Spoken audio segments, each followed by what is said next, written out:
Welcome to the Alcohol Free Life podcast. I'm Janey Grace. This is for you if you've quit the booze or you'd like to, or maybe you're just sober curious. I'll bring you tips and motivation without any judgment, and there'll be inspiration from experts, quit-lit authors, and sober heroes.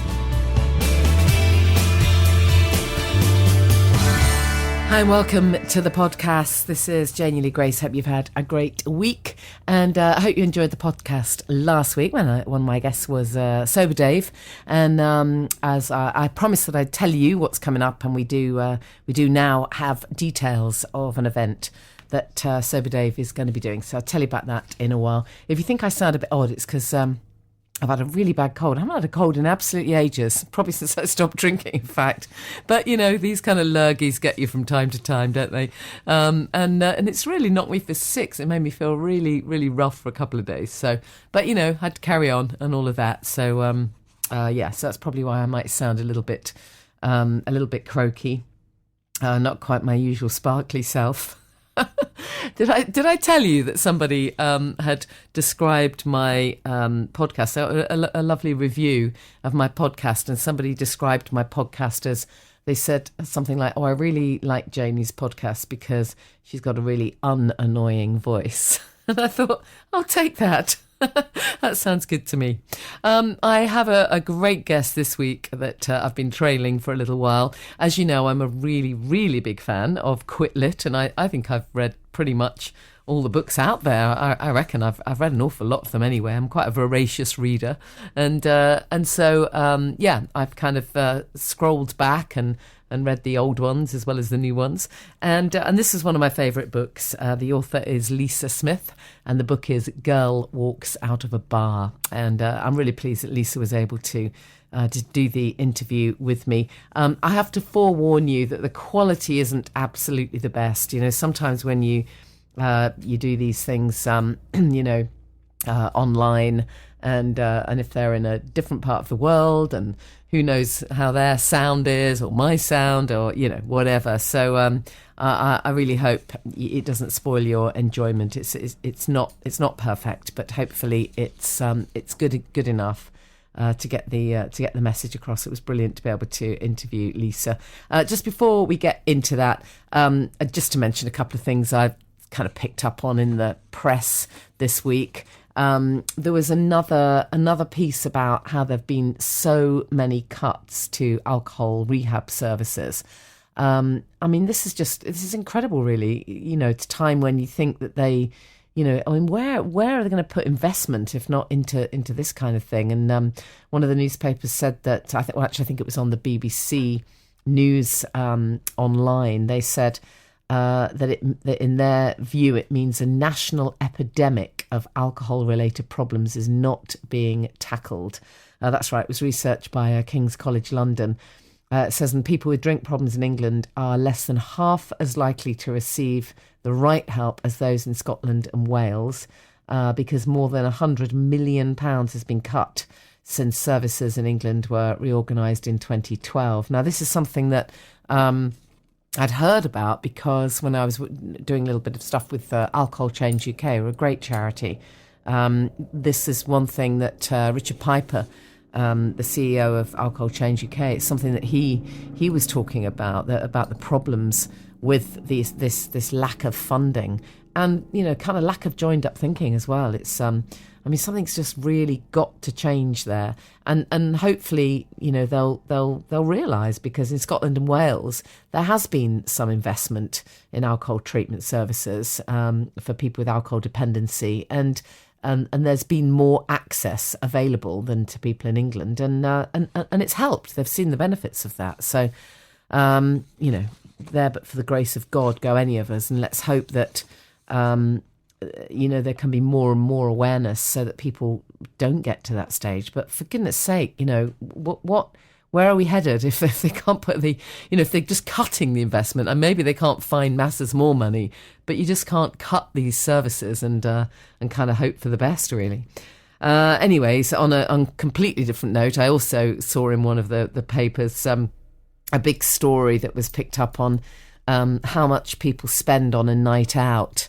And I thought this was interesting because obviously I'm I'm working towards putting this sober club together, and as you know, I really want to make it very accessible and very inclusive, and not, I'm thinking about pricing points. I'm going to make it as low priced as I can, and I was thinking about it a little bit, and then I thought, my goodness, look at what everyone is saving by not drinking. It's incredible. When I look back at the amount of money I must have saved, I don't dare add it up. But what I so wish I'd done is put the money aside. If you're just starting out on this journey, this is such a top tip, and I know I've said it before, but I'm going to say it again. I so wish I'd done it. A real physical representation. Those apps are great, there's apps like I Am Sober, and there's a bunch of them. And you type in what you usually spend on alcohol. You have to be honest, of course. It doesn't work otherwise. I don't think I was when I typed mine in. But, you type in how much you spend, and then, I don't know, when you're a month sober or whatever, it'll congratulate you and say, yeah, you're 30 days and you've saved X amount of money. And that's really cool, looking at that. But how much better to actually have a physical representation. So get yourself a glass jar or a glass vase and physically put the money in, go and draw the cash out if you would normally buy your alcohol on a card, and stick the notes in the actual, thing. I mean, that is just wonderful to watch that rack up, and then spend that money, on something that really actually is a treat, something you actually really do want, something that's good for you, something that's perfect for your self-care, or buy something for someone else, but really value that money that you've saved that would have just been spent on poison. Anyways, this article was a piece, how much do you spend on a night out? And this is just amazing. They did a survey of 2,000 people. It was a nightclub and bar operator who did this survey. And they said people are now spending almost a fifth more on going out than they were this time last year. And the rise, they say, is driven by people who are spending more on pre-drinks, also transport to get home, of course, which again is something you don't necessarily always have to spend as much money on if you're not out drinking till late. And they quote some guy called Callum in this article. It says a blowout night for Callum is £100 to £120. That's unbelievable. And it says his typical spend is below. That's right. No, he's changed it now. That's right. So now he only spends £30 because he's checked himself. But it says his typical spend is well below now the amount that most Britons spend when they go out, which is £70.56. Sounds very specific to me. But what a ridiculous amount of money to spend on just a kind of regular night out. But I guess that's how it will rack up, because by the time you've bought a few rounds of drinks, and we know how expensive alcohol is, and then because you've had all that stuff to drink, your food choices are not going to be so good. So you're gonna be wanting probably some takeaway rubbish food, and then you're going to need to get your cab home. So yeah, I can see how that can happen. So let's get into our interview with Lisa Smith, Girl Walks Out of a Bar. Thank you so much, Lisa Smith, for joining me. I loved your book, Girl Walks Out of a Bar, and it's a real joy to be able to chat to you. So welcome, and tell us a bit about yourself, because there will be people who haven't read the book yet, and just back up and tell us a little bit about your story. Sure. First, thank you for having me. I'm thrilled to be on the podcast. Thank you. And my story, I am a lawyer in New York City. I don't currently practice law. I'm in administration at a law firm right now. But I am someone who has struggled with substance use disorder, namely alcoholism and cocaine addiction. I wrote a book. My book that you mentioned, Girl Walks Out a Bar, is the story of my descent into and then recovery from sort of what's called high functioning, although I really disagree with that terminology, alcoholism and cocaine addiction as a lawyer in big New York City firms. And that issue is a kind of rampant one in our profession. And thankfully, we're starting to take a look at at ways we can combat it. But that is just getting underway. But it's an exciting thing that I'm excited to be a part of. Why do you think it is so rife in that industry, or do you think it is actually across all industries, if you like? But it's something about the pressure, isn't it? Really, it is definitely about the pressure. It is very much for lawyers like me who were starting in kind of these giant firms, whether they were U.S. firms or international firms. There is a lot of pressure around what I would call, the billable hour model, about having to bill a certain number of hours each year to qualify for your bonus, to stay employed, all of that. It's also a lot, it's a very client-driven profession, and clients have demands around the clock. And it is, I think, a particularly tough thing now, whereas when I was a junior lawyer many years ago, I might be in the office working until 11 o'clock at night. But after I left at 11 o'clock, I would get home, and unless, someone was going to call me on my landline in the middle of the night, I got to disconnect, for those hours until I got back. And now, I don't know of any lawyers really who sleep more than, arm's distance away from their device. They are always connected and expected to be on. Yeah, absolutely. And so for you then, you say you were high functioning. So you were, although you said you don't like that phrase, but I'm guessing what you mean is, you were managing to rock up to work every day and you still looked okay. So on the surface, everything was all right. So, exactly. But you did in fact have some, fairly rock bottom moments, didn't you? Just talk us through a few of them. Oh my gosh, yes. It's funny. Because this issue has been brought to light so much, I have been able to speak about my experience at a number of law firms. And one of the first things that I do when I speak is say, you might say to the lawyers, you might think that, you would know if someone in your midst was under the influence or somehow impaired by alcohol or drugs.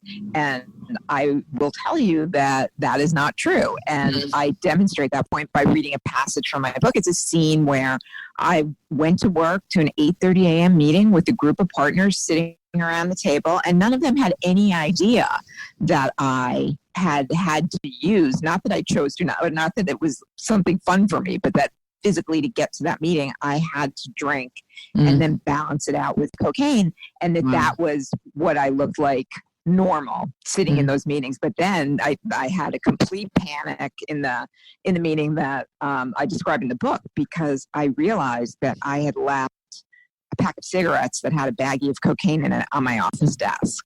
Wow. And I sort of described the experience. Being in that position and being the person who is constantly showing up like that is a miserable, scary, shameful way to exist. And I just remember darting out of that room as soon as I could to make sure that no one had found those drugs in my office. Because, going to the high functioning thing, if that had been discovered, all of a sudden I wouldn't be so high functioning. All of a sudden it would be like, wow, Lisa's got a really, bad problem and end of career. Yeah. So I think the high functioning thing is an illusion, because you really are only high functioning until the day you're not. Yeah, absolutely. It's a slippery slope, isn't it? Right. You're high functioning, and then you get a DUI. Yeah. And what was the start of the end, as it were? What was there one moment when you just thought, okay, it's got to change. This is it.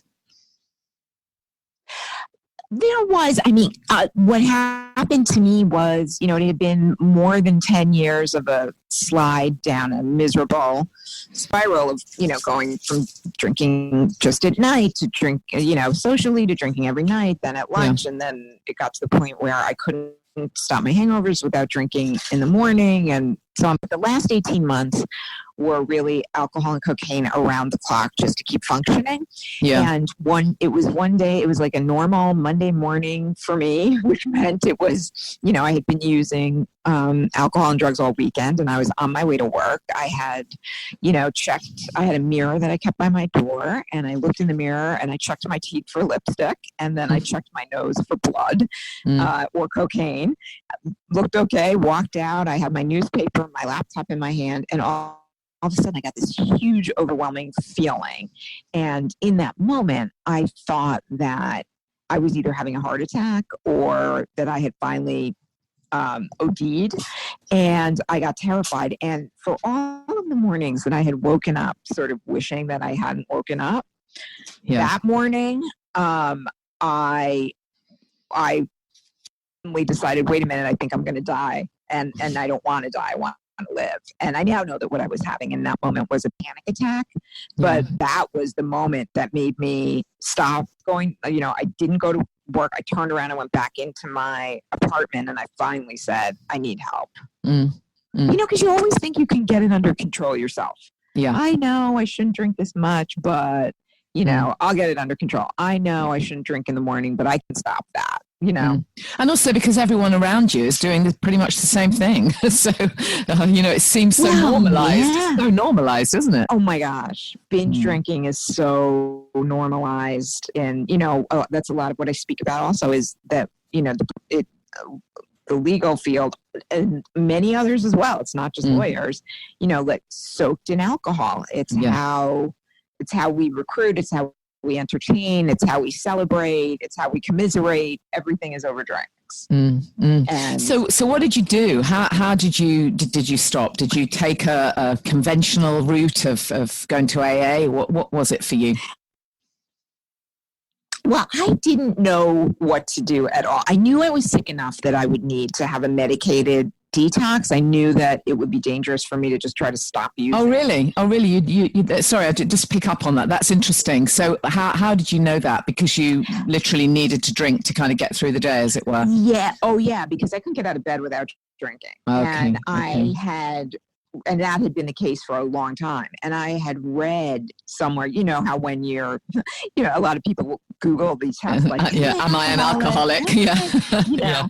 So I had Googled for a long time, like, detox, withdrawal, whatever, trying to figure all that out. And I knew that given the amount and the consistency and how I had been doing it for so long, I knew that I was going to need to have a medicated detox, because when you're sort of at that point, you are, you could have a heart attack if you just quit. Like the DTs are really, really dangerous. And so I knew I would have to get a medicated detox. And so, but I had no sober references. I didn't know anyone who was sober. I didn't know what people did.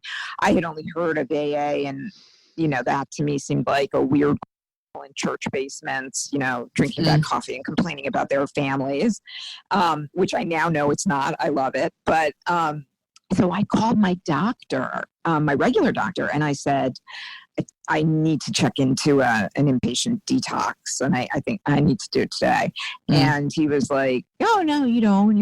I took your blood, a couple months ago. This is fine." Really, and that's so interesting, isn't it? What is going on with the medical profession that they're telling us it's fine? Right, because he didn't realize how much I was drinking at all. Yeah. And so then. So then he just looked to see where my insurance would cover for me to go in. And I picked a place. And the place I went to, because he didn't know what he was doing either. He was like a gastroenterologist. He was not a detox doctor.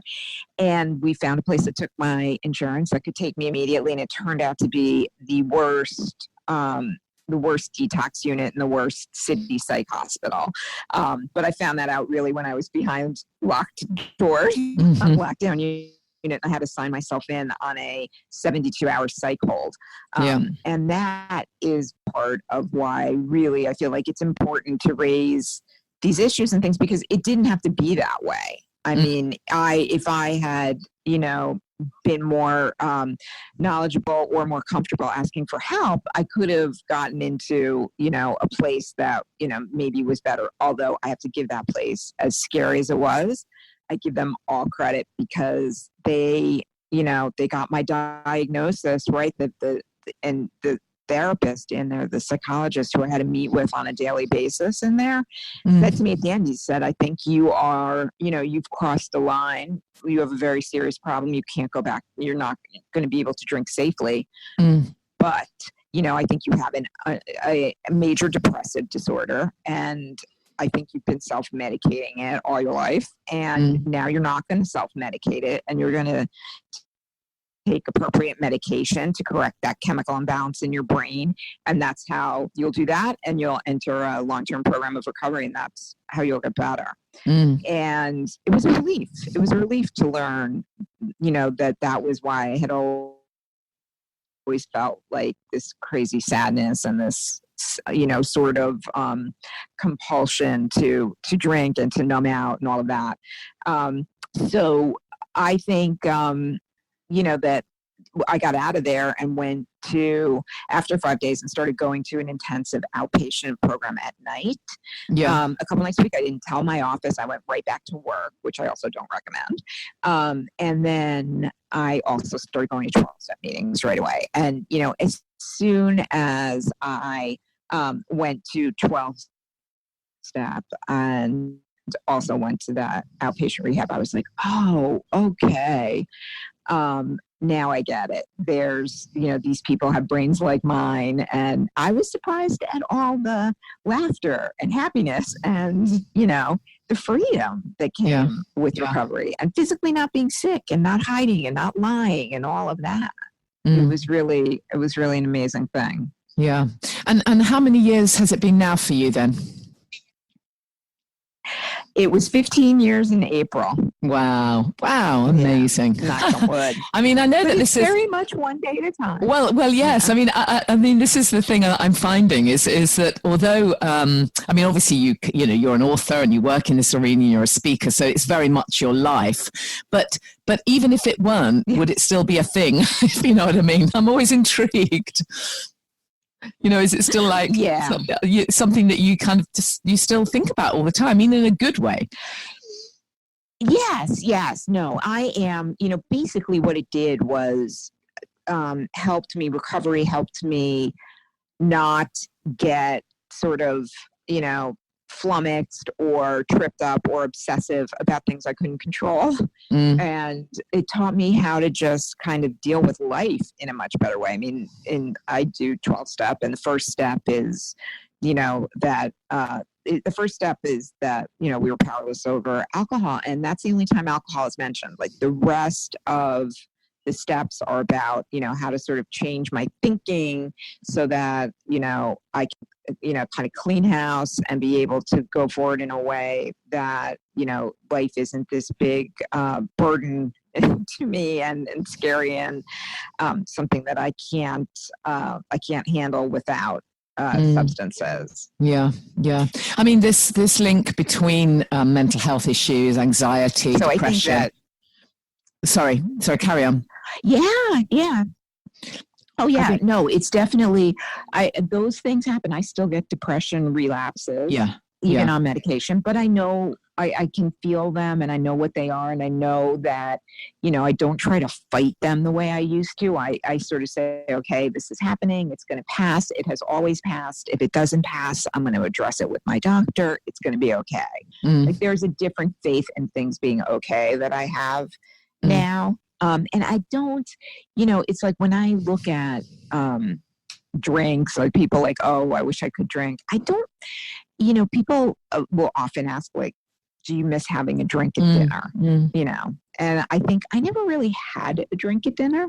I had multiple drinks at dinner. And then I would, and, maybe if I decided, oh, I think I can have, a drink with dinner, maybe that would last for some period of time, but I know myself that inevitably I can't handle alcohol safely, and I will end up going back. And, a lot of the freedom that comes from it is from the mental obsession. My entire life was revolved around, when I was going to be able to drink, how I was going to hide it, how I could, keep that lifestyle up. It's way more exhausting to be drinking all the time and hiding it than it is to be sober. It's way more work. Yeah. And it's, so I don't look at it as something that, I think I could ever kind of enjoy safely, because I know if I had one drink, I'd just be thinking about the next. Yeah. And that's not how I want to live my life. And I get to make that choice now. Yeah. And I'm really grateful for the opportunity to make that choice. Yeah, absolutely. It's hard to imagine when you're still drinking that you'll ever not feel that desire. No, and there's terrible fear around it too. Terrible fear. Because you can't imagine that desire will go away. I really didn't believe it when they told me in the beginning that desire would go away, but it does. Yeah. I mean, look, you get flashes of things where, to me, it's not like, I wish I could drink because I miss the taste of wine, or because, mojitos weren't a thing when I was drinking. So I never drank a mojito. Mm-hmm. But it's not like I think about it like that. What comes back is sometimes the desire to kind of shut my brain down, to escape. Yeah. And that's what the alcohol is. That's what I miss sometimes.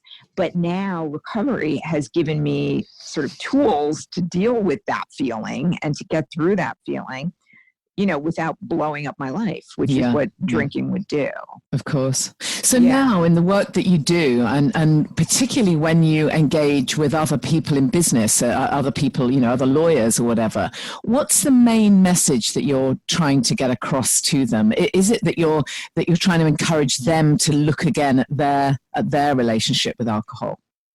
I think it's more about, like I said, I had an undiagnosed co-occurring mental health disorder, depression, that I had been self-medicating. Yeah. So I think for me, it is more about trying to break the stigma around these things and understanding, like even the American Bar Association has said, to be a good lawyer, you have to be a healthy lawyer. And that means mental health and as well as physical health, but also the mental health. And that I try to say that we need to treat these things as the, brain diseases that they are, as the U.S. Surgeon General has said about addiction. And, my hope is that more people, like I was terrified to seek help when I was in it, because one, what we talked about with, how could it possibly be that I won't need this in my life? And two, what other people would think of me. Would they think I was somehow defective or weak or, not reliable? And I try to, get across, the one thing I want them to know is that, if I had a heart condition, I'd go to a cardiologist. And if I broke my leg, I would go to an orthopedic surgeon.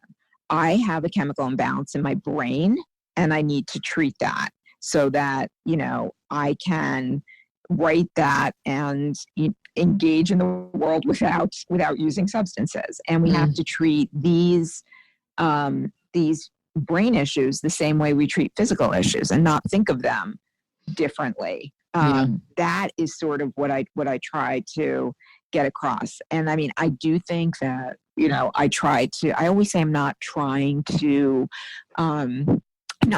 tell people, alcohol is evil or there shouldn't be alcohol in the legal profession. It's much more about, people like alcohol, but let's be a little bit more intentional about it.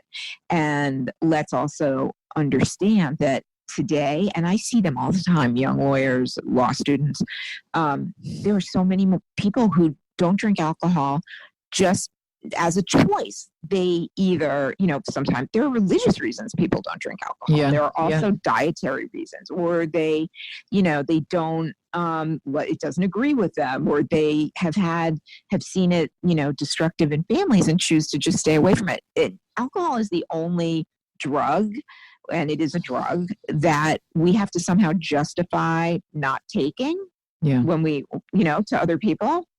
And we need to shift that. So not saying, wipe out alcohol from functions, but saying like we do, there are things we can do even to start around the edges. Like we had a very big firm celebration last month, and we had a signature cocktail for it. It was on a Wednesday night, and we also had a signature mocktail. So when people walked into the room, we had a virgin mojito, as it was. Yeah, right. When people walked into the room, they were told, here's the margarita thing, and also here's the virgin mojito. So many people grabbed the virgin mojito, and I heard so many comments about, oh, I'm so glad you had this because I really didn't want to drink tonight. Not everybody drinks every night. Like, people get on the train to go home to their kids and do homework. People limit their drinking to weekends because they just don't like it that much. We need to just make it so that not every activity is about alcohol. Not every, it shouldn't be incumbent upon the people who sort of struggle with these issues to change the culture. The bigger culture needs to change around it. And it's everybody's involved. Everybody has a stake in it. Yeah, absolutely. So finally then, Lisa, what are you working on at the moment, and what would you like to see happen? Let's say I interview you in a year's time. What would be your fairy godmother dream, if you like, for this scene? Well, it's funny that you should ask that because I'm actually going to be leaving. I've been working in law firms, both, as a lawyer and then on the administrative side in business development, and in the role I've been in for the last 5 years as a deputy executive director in full-time legal job. And I'm leaving that at the end of August because I'm actually going to start a consultancy to work with law firms and law schools and bar organizations and other legal employers on these issues. The American Bar Association has issued this challenge to all legal employers, and law schools are signing it too, to take this pledge to advance attorney well-being. And it's got it's a 7-point framework, and it lays out, the kinds of programs that firms and other legal employers should be, if a firm chooses to sign this pledge, which a lot have, what they should be doing to comply with it. So I want to work. My hope in a year is that I am actually working with some firms on their compliance and helping them, make the most of what they can in executing on what they said they would do with the pledge, and hopefully giving them insight from my experiences, and also helping them identify resources that are going to be of value to them and to their attorneys. Amazing. Well, let's hope then. Let's hope that you get your messages out there. We'll see. Yeah. It's great to chat to you, Lisa, and thank you for an amazing book that's still doing amazing work after some time. It goes on and on, doesn't it? It's brilliant. Knock on wood. Yes. It really means a lot to me. I just, I wrote it because I felt so alone in my addiction, and I wanted the next person to know that they're not alone. So really, the first time I heard from somebody that it helped them, I was like, okay, my work here is done. Brilliant. Got what I wanted out of it. So I feel really grateful for it. Great. And thank you for having me. This has been lovely. Thank you, Lisa. And if you come to London, look us up. We have sometimes we have events and stuff, so it'd be lovely to have you. Oh, I would love it. Right. Thank you so much. Let me know if you come to New York. Definitely. Thank you so much. Okay. So grab yourself a copy of the book. I'm going to have a list soon of my favourite books. I'm going to have to work quite hard to put that together because, as I say, I've read so many. But I'll have that ready for you soon. I promised I'd tell you about the event that Sober Dave, who was my guest on the podcast last week, has organised, and we've just kind of helped him a bit, really, because Dave is big Instagram influencer, if you like. Sober_Dave_today is his Instagram handle. Mine is @JaneyLeeGrace, as I'm sure you know. So Sober Dave has wanted to kind of get together lots of people on Instagram because it's amazing, actually, the sober community there. I mean, I think it is across social media generally, but Instagram particularly seems to be great for people who are ditching the booze or have decided to do that and want to really focus on, what's next, the rest of their lives. And so Dave has been kind of wanting to get a bunch of people together, and he was looking at doing some kind of lunch. And it's all ended up and come full circle. And so he's now working with myself and Rachel, who run the charity My Yard. And we do our self-care for the Sober Curious events. And we actually didn't have another one planned But Dave kind of hijacked it and said, "Well, okay, let's do my thing." So we said, "All right." so we've got Sober Dave's Saturday afternoon social, and it's going to be at the Jago, which is the venue that we always use in Dalston in London. But the good news is it is a Saturday afternoon social. So for once, it's not a Monday night. So if weekends work for you, perhaps this is the one you'll be able to make. So it's Saturday, 7th of September. To get tickets, you have to go to Eventbrite. And if you type in self-care for the sober curious, as usual, then you'll find it. It will come up under that. Or you can type My Yard, which is the name of the charity. And again, it will come up under one of their events. And we'll put the link as well in the show notes for the podcast. So this one does have a ticket price because there's lunch provided. There's a light lunch going to be provided. So, but I can't remember exactly how much it is. It's around £10. And the really cool news is that Rock Sober are sponsoring this. Rock Sober were guests on the podcast ages ago when I first started. And in fact, they were on the podcast before they'd even launched their alcohol-free beer.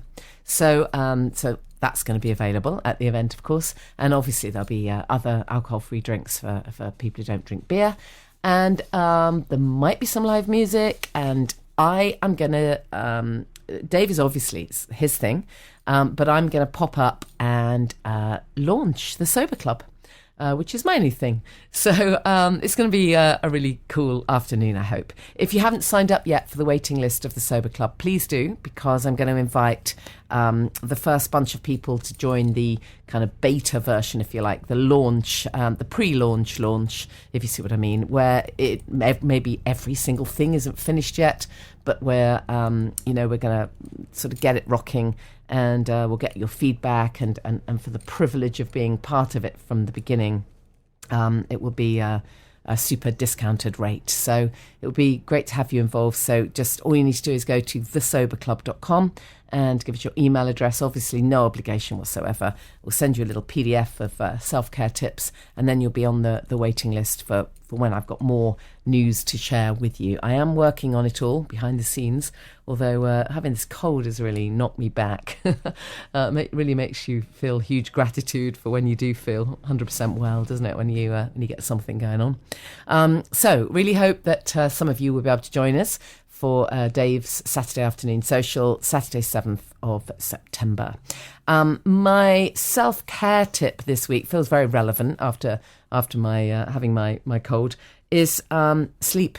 Get enough sleep. I mean, that sounds blatantly obvious, doesn't it? But you forget how often we push ourselves and we just don't get the right amount of sleep. And we read all this stuff about sleep hygiene. I mean, it's such a daft word, but I think it's kind of obvious. The obvious things are: make sure your bedroom is cool enough. That can be difficult in the summer in the UK. But it's really important, I think, to have the right temperature. And then don't have electronic stuff in your bedroom. I don't even know if I've ever even said that on this podcast before, but I'm very conscious of electromagnetic frequencies and just what on earth we're doing to ourselves with all this tech. And of course, it's fantastic, and none of us want to give it up. I'd be the last person who wants to give up my mobile phone, but I'd never have it in the bedroom. And I know that doesn't work for everyone, but at the very, very least, turn your phone off, put your phone on airplane mode. Don't do that thing where you have a phone to wake you up like an alarm clock. Just get an alarm clock, old-fashioned alarm clock. But put your phone on airplane mode, and preferably don't have laptops and computers in there if you can possibly help it, because actually this is when we need to restore. And if you're in the early stages of ditching the booze, oh my goodness, sleep is not the easiest. It doesn't necessarily come easy at the beginning. I was really hoping when I gave up that I'd immediately sleep like a baby. And it really did not happen, probably for a good 6 weeks, actually. It's so well worth it when it does, but you've got to get through that period of your sleep being really quite disrupted. Your body doesn't know whether you're coming or going. So you've got to bear with that and get through it. And, be kind to yourself. And there is this theory, isn't there, that if you really can't get to sleep, then it's better to sort of get up for a while rather than kind of lie there agonizing. get up and make yourself a cup of herbal tea or whatever, but don't start doing anything that stimulates your brain again too much. So I definitely wouldn't put the news on or anything like that. And I think this is one area where meditation and visualization apps and tapes can really work. Having said no technology in your room, actually some kind of audio meditation download, maybe one of the hypnotherapy tracks from Elsa Frank. Elsa Frank was one of the guests on the podcast, a hypnotherapist, and she's got some fantastic, hypnosis audios, several of them around drinking. She's going to be involved in the Sober Club, so I'm definitely going to be talking more about Elsa's work. But that's the kind of thing that can really help, just put you into a different state and just calm your mind down. And while I'm talking teas, by the way, I've got my Platinum Awards going on at the moment, which is the natural products that I promote. And I've got some amazing products entered. And one of the products that's come through is a company called Chuckling Goat. They do amazing goat's milk kefir and skincare. But they also have this new product, which is a tea. It's called Sing Me to Sleep Tea. I mean, it's worth it for the name alone, right? But we're not talking tea bags here. We're talking proper tea, the real deal, roots and herbs and flowers. And you have to kind of brew this tea. Smells gorgeous, tastes really lovely, and it's really calming. They recommend you have a cup, you brew it and you have a couple of hours before bedtime, and then one maybe just before bed. So give that a try. Oh, while I'm talking about the Platinum Awards, by the way, the entries have closed. Technically, but you can still vote for products, and we do have an alcohol-free section in there. So there are a few brands who've entered the awards. Off the top of my head, Sea Arch have definitely entered with their fabulous alcohol-free alternative to gin, their lovely botanical drink. I know that Non-Such Shrubs have entered as well, and really looking forward to trying their. They've got like a sparkling drink, which looks amazing. Really looking forward to trying that. Jeffrey's Tonics have entered. So there's a whole bunch of these drinks. So do check that out. And if you get an opportunity, if you see anything on social media and you get an opportunity to vote for them, that would be great. And we're going to have a pop-up shop. It's not linked to the alcohol-free stuff particularly, but mostly for the skincare and home and organic natural skincare and beauty products that I recommend. We're going to be having a pop-up shop in London from the 9th to the 15th of September. So if that's your thing, or if you're getting sober, starting to get interested in all things natural, then put those dates in the diary. 9th to the 15th of September, there'll be a pop-up shop at Hello Love in London where we'll have a whole bunch of these fabulous, eco-friendly, natural, organic alternatives to skincare and beauty products, and a few supplements, and a few bits and bobs for the home as well. That went off on a tangent, didn't it? Anyways, looking forward to some of my guests coming up in future shows. I'm going to be interviewing Kira Jean Roberts, who is a naturopath. Got some interesting views and some great tips. A whole bunch of other guests coming up. Don't forget that I love getting your feedback. If there's anyone you'd like me to interview, then please make a suggestion. Or if you just want to tell me how you're getting on or ask a question, you're very welcome. It's at Janey Lee Grace on all the social media stuff. If you're on Facebook, at Janey Lee Grace Loves. And you can always drop us an email as well, janey@janeyleegrace.com. And as I've already mentioned, if you go to thesoberclub.com, it's not a website yet, just a landing page where you can fill in your email address. And a reminder, that event is Saturday, 7th of September with Sober Dave.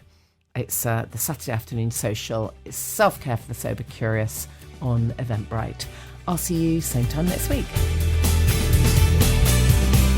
Thank you for listening to the Alcohol Free Life podcast with Janey Lee Grace. Please subscribe to us on iTunes, rate us, share on social media, and tune in again.